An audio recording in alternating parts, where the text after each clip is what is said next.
Upon finding Moagam's force, the band of heroes fought like wolves, cutting their way to the Forum of Moagam.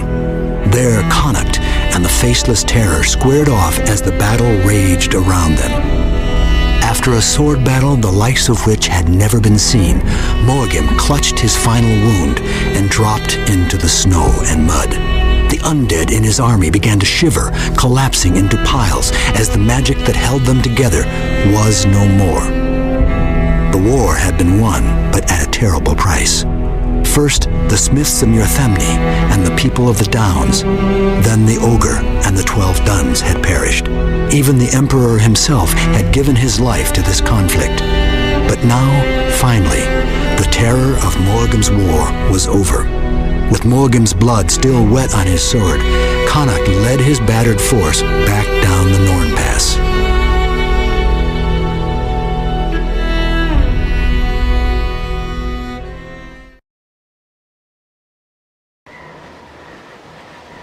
Majarin, so now you make your move.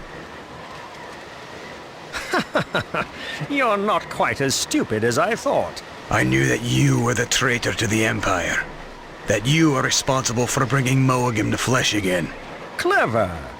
You have it all figured out, do you? No. I did not realize that Mordred was your puppet as well. Mordred! Of all the scheming! You don't understand. I never meant to... You would do anything for the powers I have taught you. Keeping your eye on this barbarian was a simple task. You are the one responsible for the death of the Emperor! Quite true.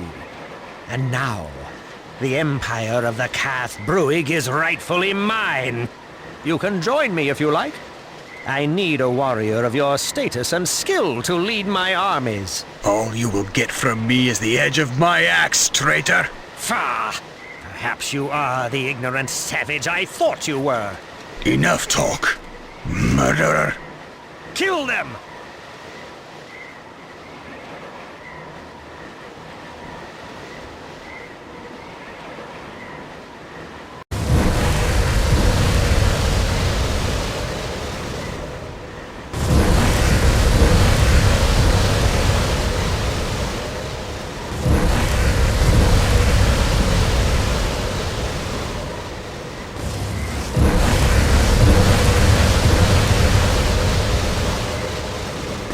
Casualty.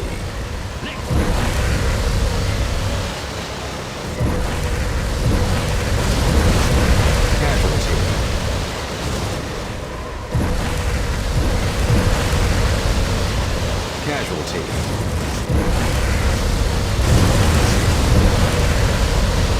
Casualty.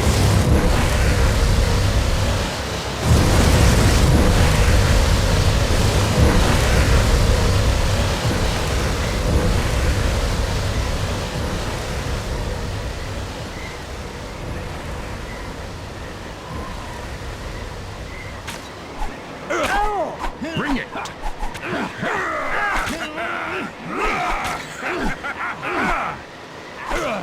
Come over here! You yellow bastard! Savage! Savage!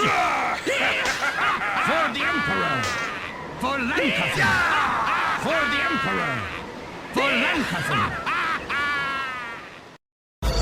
Majarin's body lay in the cold snow as Connacht held aloft the traitor's severed, yet still screaming, head.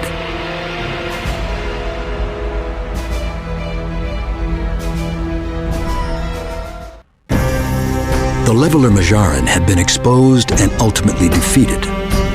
During the final battle, the axe of Connacht had severed the head of Majarin. Yet through some dark sorcery, the head refused to die, continuing to spit vulgar curses at Connacht. Majarin's dream powers had ended, but not his life. Mordred, who had aided them so much in the war, had in the end revealed himself as a traitor. Desiring the vast powers known only to the Leveler, he had offered his soul in return for that knowledge. Connacht and Damas could not bring themselves to kill the traitor they had once counted as their close friend. Connacht spared him from death, but told him to flee and never to return. From now on, he would be known as the Deceiver. To ensure that the being known as Moagim would never again be resurrected, his body was incinerated. Those ashes were then mixed with sea salt and placed in a metal urn. That urn was then buried beneath the mountain of Kor, never again to see the light of day. Balal the Watcher had survived the war. Having fled from the pursuing Avatara, he was eventually hunted down and captured in a silver mine on the western side of the Cloud Spine. Believing a swift killing was too merciful for such a beast, the Watcher was imprisoned by a powerful spell, permanently sealing his body to the very rock of the mountain. No one can recall the fate of Majaran's living head. After a long period of mourning for their much-loved Emperor Leitrim, Connacht was crowned as the new emperor of the Cath-Bruig Empire. At his coronation, Emperor Connacht issued 3 commands.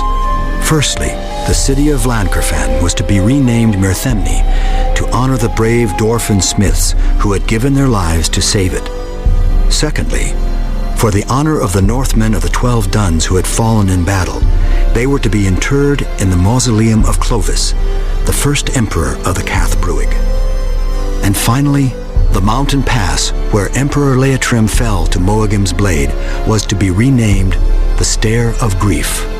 And with that, Emperor Connacht began the rebuilding of the great city of Mirthemni. It was the end of the Wind Age and the beginning of the Wolf Age.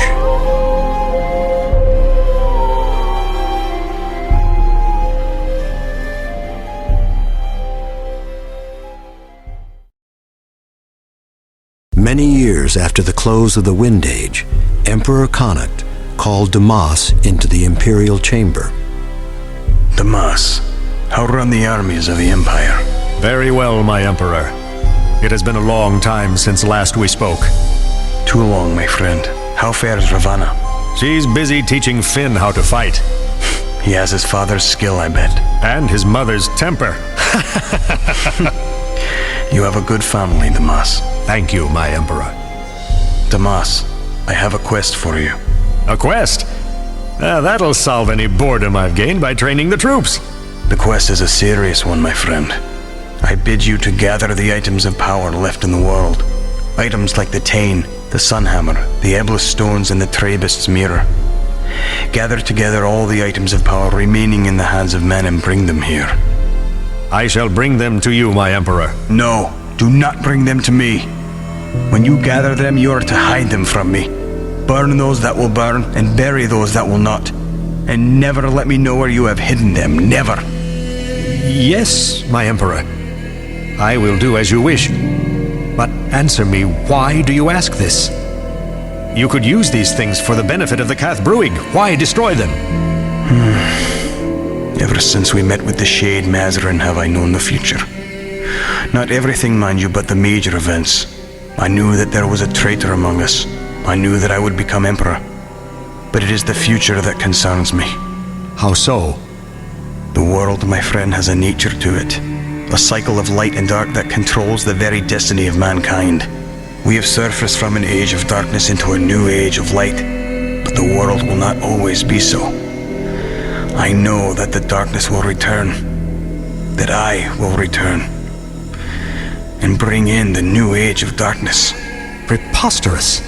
You cannot mean that. If only it were a lie. But I cannot believe that it is.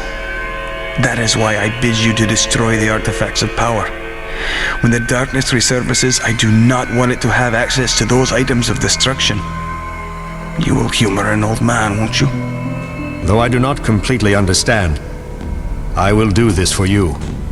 I pray that you never do understand. You are a good general, Damas, and the closest of friends. And you mine, my Emperor.